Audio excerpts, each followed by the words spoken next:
Hello everyone, welcome back to my channel. Pure blood demon का next episode लेकर आई हूँ। और गाइस, 2 दिनों तक love with demon king share नहीं कर पाऊँगी क्योंकि मैं थोड़ी सी बिज़ी हूँ।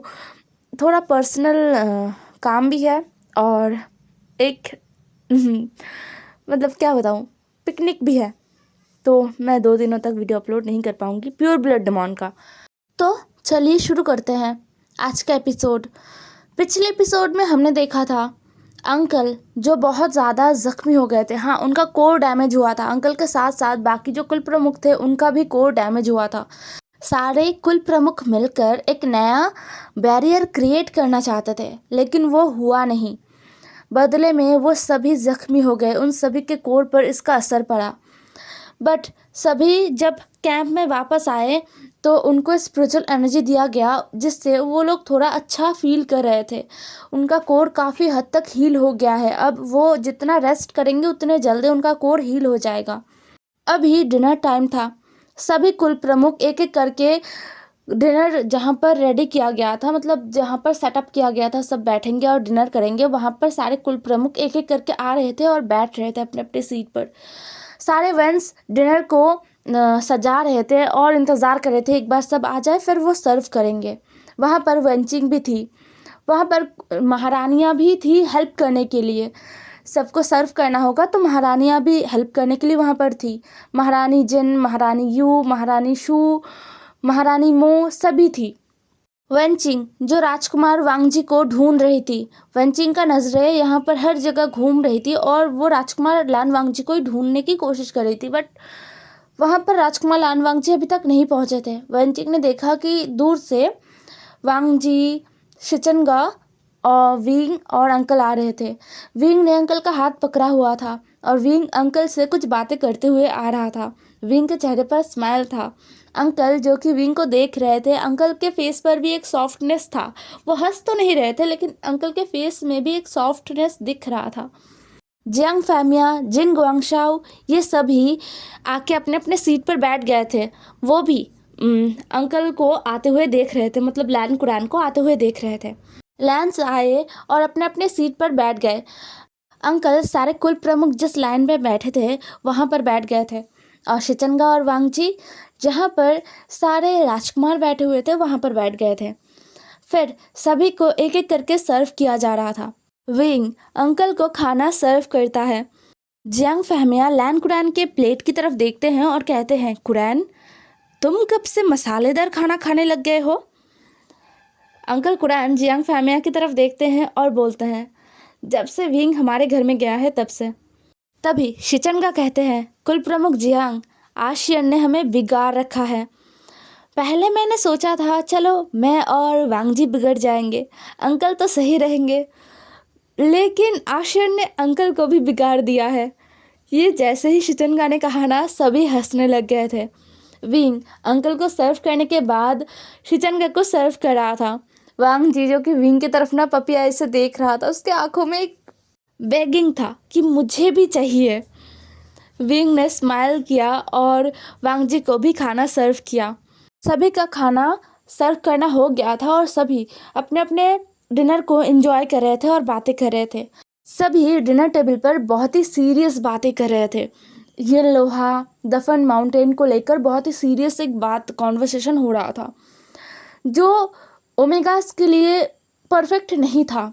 जियांग फैमिया ये समझ रहे थे और सारे जो राजकुमार थे ना वो भी समझ रहे थे, लेकिन अदर कुल प्रमुख बातों में बिजी हो गए थे।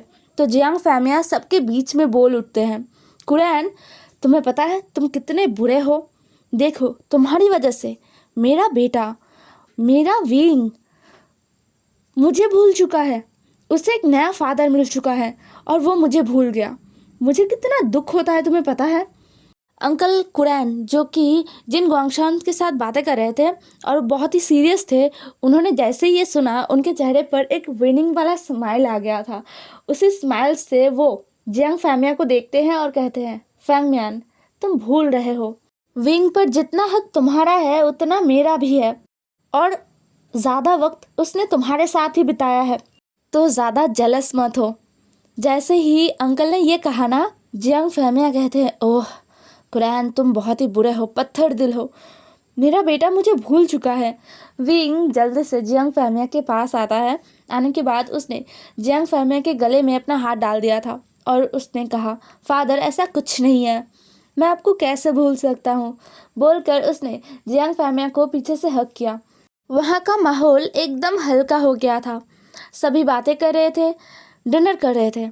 वांग जी जो कि इधर उधर किसी तरफ वो नहीं देख रहा था, वो तो बस डिनर पर फोकस किए हुए था और खाना खा रहा था, क्योंकि सच में उसने बहुत ज़्यादा मिस किया है विंग के हाथ का बना हुआ खाना, बहुत ही ज़्यादा मिस किया है। वेनचिंग राजकुमार लान वांगजी को देख रहा था और उसका दिल टूटे जा रहा था, बहुत ज़्यादा टुकड़ों में टूट रहा था। और ये ग्रैनी वन से और देखा नहीं जा रहा था, इसलिए ग्रैनी वन सबका अटेंशन अपनी तरफ लेती है और कहती है, माफ़ कीजिए, क्या मैं कुछ बोल सकता हूँ? यहाँ पर बहुत सारे कुल प्रमुख हैं, बहुत बड़े बड़े लोग यहाँ पर मौजूद हैं। मुझे पता है यहाँ पर मेरा कुछ बोलना सही नहीं होगा, लेकिन मुझे सच में कुछ बातें करना है, कुछ बताना है। ये सुनकर सारे कुल प्रमुख शांत हो गए थे और ग्रैनी वन को देख रहे थे। जियांग फहमिया कहते हैं, हाँ आप बताइए ना। आंट, आप सबसे बुजुर्ग हो यहाँ पर, तो आपको परमिशन लेने का ज़रूरत नहीं है। ऊपर से आप हमारे पूरे सेना को देखभाल करते हो, हमारे सैनिकों को ठीक करते हो, उनके चोट लगने पर उन्हें दवाई देते हो, उन्हें खाना प्रोवाइड करते हो, उनके लिए इतना अच्छा खाना बना कर देते हो। तो आप बस बोलिए, आपको क्या बोलना है, बिल्कुल भी हेजिटेशन फील मत कीजिए। जियांग फैमिया की बातों को सुनकर ग्रैनी वैन थोड़ा सा रिलैक्स हुई। वेनचिंग को नहीं पता ग्रैनी वैन क्या बोलने वाली है, लेकिन उसका दिल बहुत घबरा रहा था। ग्रैनी वैन सबकी तरफ देखती है और एक गहरा सा ब्रीथ लेती है। फिर वो कहने लगती है, मेरे पास एक प्रस्ताव है। मुझे पता है यह सही वक्त नहीं है इन सारे प्रस्तावों का, लेकिन मैं क्या करूं? अब मैं बुज़ुर्ग हो गई हूं और अब मुझे बहुत ही चिंता होता है, इसलिए मैं खुद को संभाल नहीं पाई। जिन गुआंगशान कहते हैं, बताइए आंट वैन, आपका क्या प्रस्ताव है? ग्रैनी वैन कहती है, मेरा प्रस्ताव कुल प्रमुख लैन से है। जैसे ये कहा ना, विंग, वांगजी, शिचनगा और अंकल ग्रैनी वैन की तरफ देखने लगे। अंकल अपने मुंह में जो बाइट था ना उनका, उसको फिनिश करते हुए बोलते हैं, ठीक है बताइए, आपका क्या प्रस्ताव है? ग्रैनी वैन कहती है, कुल प्रमुख लैन, मैं चाहती हूँ राजकुमार लान वांगजी के साथ मेरी पोती वैन किंग की शादी हो जाए, वो मैरिज कर ले। मुझे पता है राजकुमार लान वांगजी, इससे पहले ग्रैनी वैन आगे कुछ बोलती, एक धड़ाम से आवाज़ हुआ और वांगजी उठकर खड़ा हो गया। वांगजी की आवाज़ में बिल्कुल भी जेंटलनेस नहीं था। वांगजी ने दांत पीसते हुए बोला, एक और शब्द अगर आपने बोला तो बहुत गलत हो जाएगा। विंग हैरान हो गया था, वो रिएक्ट करना भूल चुका था। वो अभी भी जियांग फैमिया के पीछे खड़ा था। उसका जो हाथ है ना, वो जियांग फैमिया के कंधे पर कस गया था। जियांग फैमिया ने विंग के हाथों पर अपना हाथ रख दिया और ग्रैनी वैन की तरफ देखने लगा। वहाँ पर सभी ग्रैनी वैन की तरफ देख रहे थे। महारानी यू, यान ली, जियांग चंग सभी बहुत ज़्यादा गुस्सा हो गए थे। जियांग चंग कहता है, ग्रैनी वैन, जो कहा है आपने वो बस आपने कह दिया है। एक बार के लिए हम भूल जाएंगे कि आपने ऐसा कुछ कहा था, लेकिन दोबारा बोलने का हिम्मत भी मत कीजिए, आप बुजुर्ग हो। ग्रैनी वैन कहती है, आप सब ऐसे क्यों देख रहे हो, और ऐसा मैंने क्या गलत बोल दिया है? कल्टीवेशन वर्ल्ड में एक से ज़्यादा शादियाँ करना कोई बड़ी बात नहीं है, और राजकुमार लान वांगजी, ये आप खुद भी जानते हो ना। वेनचिंग कितना परफेक्ट है आपके लिए। वेनचिंग कहती है, ग्रैनी चुप रहिए। वहाँ पर सभी के एक्सप्रेशन बहुत ही गुस्से वाले थे, लेकिन अंकल कुरैन एकदम शांत थे। अंकल कुरैन ने विंग को देखा। विंग भी शांति से खड़ा था, लेकिन उसके हाथों का जो ग्रिप है ना, वो एकदम टाइट था जियांग फैमिया के कंधे के ऊपर। अंकल ने जियांग फैमिया के हाथ को विंग के हाथों के ऊपर से हटाया और विंग का हाथ पकड़ लिया, और अंकल बहुत ही शांति से कहते हैं, आंटी वैन, आपने प्रस्ताव दिया इसके लिए शुक्रिया, लेकिन ये नामुमकिन है। पहली बात तो ये है कि वांगजी दोबारा किसी से भी शादी या प्यार नहीं कर सकता है। ये हमारे क्लैन रूल्स के खिलाफ है। हम लैंस अपने जीवन में एक बार प्यार करते हैं और एक ही बार शादी करते हैं। उसी से हम अपना पूरा ज़िंदगी प्यार करते रहते हैं, चाहे हमारा पार्टनर हमारे पास रहे या ना रहे। लेकिन दोबारा हम लैंस कभी किसी और से प्यार नहीं करते। और वांगजी भी विंग से प्यार करता है, तो शादी तो बहुत दूर की बात है। वांगजी राजकुमार वेनचिंग की तरफ उस नज़र से भी नहीं देख पाएगा कभी। ये सुनकर ग्रैनी वेन चुप हो गई थी। वेनचिंग जल्दी से वो करती है और कहती है, आप सबसे मैं माफ़ी मांगती हूँ ग्रैनी, उनका उम्र हो गया है, वो मेरे लिए बहुत ज़्यादा ही टेंस रहती है, इसलिए वो ये कह बैठी। सभी लोगों ने तब मतलब कैजुअली बात को ले लिया, क्योंकि माफ़ी मांगना हो गया है। लैन कुरैन ने बातों को क्लियर भी कर दिया है, तो अब आगे कुछ इस बात को बढ़ाना सही नहीं होगा। इसलिए सभी ने कहा अच्छा अच्छा ठीक है, सब इसको जाने दो इस बात को, और सभी अपना डिनर कंप्लीट करो। अंकल ने अभी तक विंग का हाथ पकड़ा हुआ था और वो अपना डिनर कंप्लीट करने लगते हैं। विंग ने अपना फेस नीचे झुका लिया था। वांगजी विंग को देख रहा था। वांगजी और बैठा नहीं। वांगजी ने अपना जो खाना है उसको भी छोड़ दिया था। वो सीधा विंग के पास आता है और विंग का हाथ पकड़ के वहाँ से ले जाने लगता है। वहाँ पर वांगजी को किसी ने नहीं रोका था विंग को ले जाने से। ऑब्वियसली विंग वांगजी का ओमेगा है, तो कौन रोकेगा, और अंकल ने भी नहीं रोका था। विंग जो कि वांगजी के साथ जाना नहीं चाहता था, उससे बहुत ज़्यादा गुस्सा आ रहा था। विंग पूरा टाइम बहुत ज़्यादा ही शांत था, लेकिन इसका मतलब ये थोड़ी है कि वांगजी के सामने भी वो अपने आप को शांत रखेगा। इसलिए वो वांगजी से अपना हाथ छुड़ाने की कोशिश कर रहा था। वांगजी ने विंग को स्ट्रगल करते हुए देखा तो वांगजी को बहुत ही बुरा लगा। उसे पता है कि विंग को हर्ट फील हुआ है। वांगजी ने विंग को अपने तरफ खींच लिया और एकदम ब्राइडल स्टाइल में कैरी कर लिया और विंग को लेकर टेंट में वो चला गया था। सभी ने इस नज़ारे को देखा और चुपचाप अपना डिनर करने लगे। डिनर ख़त्म होने के बाद एक एक करके सारे कुल प्रमुख, सारे जो राजकुमार थे वो अपने अपने टेंट में चले गए थे। उसके बाद सारी जो महारानियां हैं ना, वो सब बैठ गए थे डिनर करने के लिए। तभी महारानी वैन कहती है, महारानी यू माफ़ कर दीजिए, मुझे सतर्क रहना चाहिए था। वैन चिंग जो कि बैठी थी महारानी वैन के पास ही बैठी थी और वो भी डिनर कर रही थी, वो एकदम शांत थी। महारानी यू ने गुस्से से कहा, ये सारी चीज़ें करने से पहले एक बार अलग से बात करना चाहिए था, सबके सामने ऐसे बोलने से पहले। राजकुमारी वैन, एक बात मैं आपको साफ साफ कह देती हूँ, राजकुमार लान वांगजी कभी भी किसी और से प्यार नहीं कर पाएंगे। अगर उनका मन विंग से भर भी जाए तो भी वो अपने क्लैन के चलते किसी भी और ओमेगा के साथ अपना रिश्ता नहीं बना पाएंगे। तो आप आस में मत रहिए। और हाँ, ये मैंने एग्जाम्पल के लिए बोला कि राजकुमार लान वांगजे का मन विंग से भर जाए तो, क्योंकि ये कभी होने नहीं वाला है। आपको शायद नहीं पता, आपके बड़े ब्रदर के साथ विंग का शादी तय हुआ था। राजकुमार लान वांगजे ने मेरे बेटे को उसके शादी के स्टेज से उठाकर शादी किया था, क्योंकि राजकुमार लान वांगजी मेरे बेटे से प्यार करते थे। वो भी तब से जब विंग राजकुमार लान वांगजी को जानते भी नहीं थे। ये सब वेन चिंग सुन रही थी, अपने सर को झुकाकर वो खाना खा रही थी और सुन रही थी।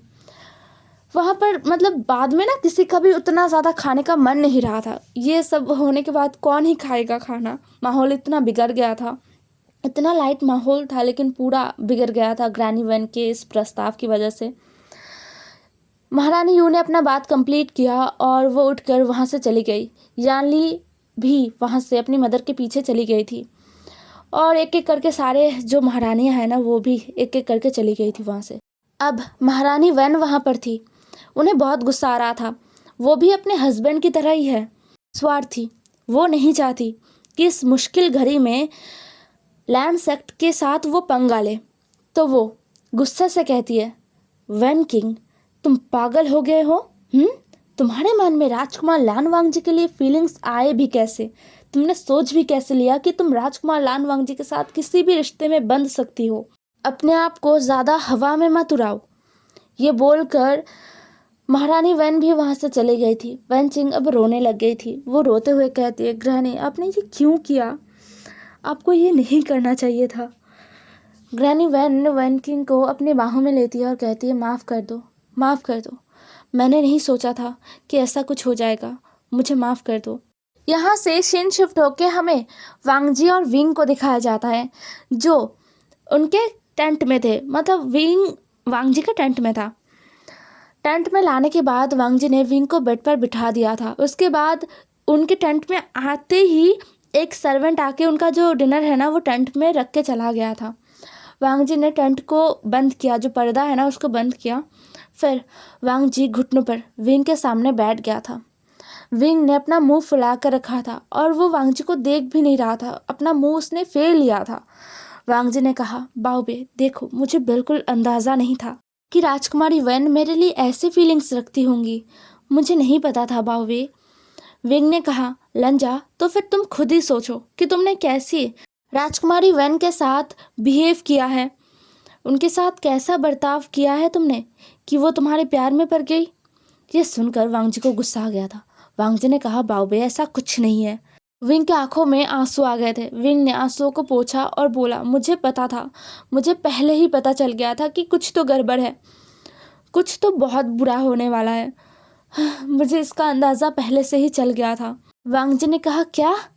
अब विंग अपनी इमोशन पर बिल्कुल भी कंट्रोल नहीं कर पा रहा था, इसलिए वो रोते हुए कहता है, कल रात को तुमने जो मुझे बटरफ्लाई मैसेज भेजा था उसमें राजकुमारी वेंचिंग की आवाज़ भी गई थी।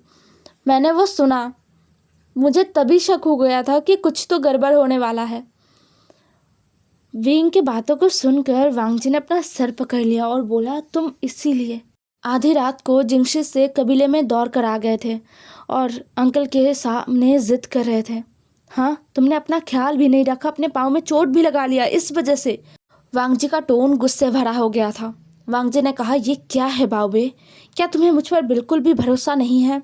विंग रो रहा था और कह रहा था, नहीं ऐसा नहीं है, वो तो मुझे रात को सपना आया। विंग और कुछ कहता उससे पहले वांगजी ने विंग के बाजुओं को पकड़ लिया था।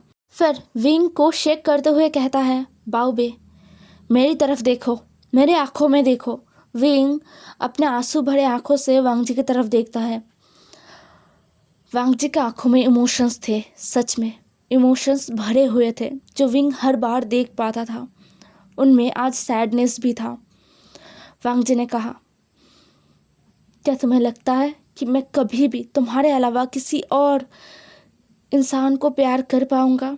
इस ज़िंदगी में तो दूर की बात है, मैं अपने अगले कई ज़िंदगियों तक तुम्हें भुला नहीं पाऊँगा, तुम्हारे अलावा किसी और से प्यार नहीं कर पाऊँगा। ये कहते हुए वांगजी ने विंग के लिप्स पर किस कर लिया। वांगजी विंग के लिप्स पर पैशनेटली किस कर रहा था और थोड़ा एग्रेसिवली भी, जो विंग को फील हो रहा था। विंग ने अपने माउथ को ओपन कर दिया। वांगजी का टंग विंग के माउथ के अंदर हर जगह एक्सप्लोर कर रहा था। विंग जिसने वांगजी के नेक को रैप कर लिया था। वांगजी ने विंग को उठाकर बेड के मिडिल में ला के विंग को सुला दिया था बेड पर, और वो विंग के ऊपर आ गया था। विंग के लिप्स से खुद को अलग करने के बाद वांगजी अपने रोप्स को अलग करने लगता है। वांगजी के आंखों में पैशन था, थोड़ा गुस्सा था और सैडनेस भी था। विंग फील कर पा रहा था। विंग ने कुछ नहीं कहा। वांगजी ने अपने रोप्स को रिमूव किया और फिर वो विंग के रोप्स को भी रिमूव करने लग गया था। वांगजी का हाथ बहुत ही स्पीडली चल रहा था। कुछ ही देर में वांगजी ने विंग के सारे रोप्स को रिमूव कर दिया। फिर वांगजी विंग के फोरहेड पर एक किस करता है और बोलता है, मैं आज तुम्हें ये रियलाइज़ कराऊंगा कि मैं तुमसे कितना प्यार करता हूँ, कितना ज़्यादा। ये कहते हुए वांगजी एक बार फिर से विंग का लिप्स कैप्चर कर लेता है।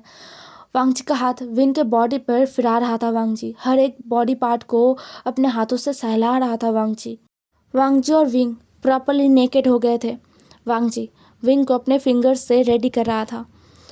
विंग मौन कर रहा था, बट उसका जो मौन का आवाज़ है ना वो बाहर नहीं जा पा रहा था, क्योंकि एक तो वांगजी का जो माउथ है वो विंग के माउथ से जुड़ा हुआ था और दूसरा वांगजी ने इस टेंट के आसपास बैरियर क्रिएट कर दिया था जो हर कोई देख पा रहा था। वांगजी का बैरियर एकदम ही उस बैरियर की तरह है जो दफन टेल में बनाया गया था, एकदम ब्लूइश कलर का जो देखा जा सकता था नाइट में। तो सारे लोगों का नज़र ना चाहते हुए भी वांग जी के बैरियर पर पड़ रहा था और सभी समझ रहे थे कि अंदर हो क्या रहा है। खैर, वांग जी जो कि कुछ देर तक तो विंग को प्रिपेयर करता है, उसके बाद एक बारी में विंग के दोनों लेग्स को अलग करता है और विंग के अंदर एंटर हो जाता है। ये इतना पेनफुल था ना, क्योंकि 1 महीने तक बिल्कुल भी इंटीमेसी नहीं हुआ था। और उसके बाद हाँ, थोड़ा बहुत प्रिपेयर वांग जी ने किया है, बट फिर भी वांग जी जब विंग के अंदर एंटर हुआ तो वो बिल्कुल भी जेंटल नहीं था। तो विंग के मुंह से एक चीख निकल गया, विंग की आंखों से भी आंसू निकल आए थे। वांग जी ने आंसुओं को पोंछा और विंग की तरफ देखा। वांग जी ने विंग के हाथों को अपने हाथों में लिया और कसकर पकड़ लिया। फिर वांग जी मूव करने लगा। पहले बहुत ही स्लोली मूव कर रहा था, लेकिन धीरे धीरे वांग जी का स्पीड बढ़ता जा रहा था और धीरे धीरे विंग का मौन भी ज़ोर ज़ोर से आने लग गया था। पूरा कैंप विंग के मौन में गूंज रहा था। वांग जी हार्श था विंग के लिए आज। पहली बार विंग को वांग जी इतना हार्श फील हो रहा था। हाँ, वांग जी का हार्शनेस, वांग जी का ये जो रूप है बीस्ट वाला, ये विंग ने बहुत बार देखा है, लेकिन ज़्यादातर ना वांग जी खुद पर कंट्रोल करने की कोशिश करता है और विंग के साथ जेंटली सब कुछ करने की कोशिश करता है लॉन्ग टर्म के लिए। मतलब 1-2 राउंड में वांग जी का नहीं होता है, तो इसलिए वांग जी जेंटल रहा करता है। बट आज वांग जी का इरादा विंग को 1 राउंड में ही बेहोश करने का था शायद। वांग जी बहुत ही हार्शली और एग्रेसिवली नाइट एक्टिविटी कर रहा था विंग के साथ। विंग के आंखों से आंसू निकल रहे थे, विंग को पेन फील हो रहा था, विंग को प्लेजर भी फील हो रहा था। और वांग जी कितना पैशनेट है उसके साथ ये भी विंग को फील हो रहा था। ये पेन विंग को दर्द नहीं पहुंचा रहा था, उसे खुशी महसूस हो रहा था इस पेन से।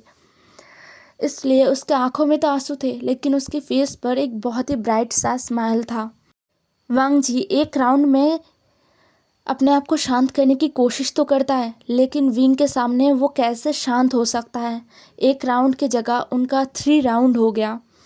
फिर जाके वांग जी ने बहुत मुश्किलों से खुद को रोका था, क्योंकि फर्स्ट में ही वांग जी बहुत ज़्यादा एग्रेसिव हो गया था, तो विंग का हालत अभी सही नहीं था और लगभग कुछ ही देर में सुबह भी हो जाएगा। वांग जी को थोड़ा आराम का ज़रूरत है, थोड़ा सा, क्योंकि उसे एक बार फिर से पूरे दिन के लिए लड़ाई करना है। ये सोचते हुए वांग जी विंग से अलग होता है और विंग को देखता है। विंग का पूरा बॉडी मैस हो चुका था। वांग जी फर्स्ट विंग को अच्छे से वेट टॉवल से क्लीन करता है और फिर विंग को ब्लैंकेट के अंदर अच्छे से कवर कर देता है। विंग जो नहीं सोया था, उसका आंखें अभी भी खुला हुआ था। विंग पेन में था, उसका बैक बहुत ज़्यादा दर्द कर रहा था, उसका लोअर बॉडी भी दर्द कर रहा था, उसे भूख भी लग रहा था। उसने रात को कुछ खाया नहीं। सुबह वो ब्रेकफास्ट करके क्लान से निकला था। आधे रास्ते में अंकल और विंग साथ में शिचनगाने बंस खाए थे, लेकिन उसके बाद से विंग ने कुछ भी नहीं खाया था। उसे बहुत ज़्यादा भूख लग गया था। तो वांग जी अपने बाबे को भूखा नहीं सोने दे सकता था। वांग जी ने एक रोप को पहन लिया।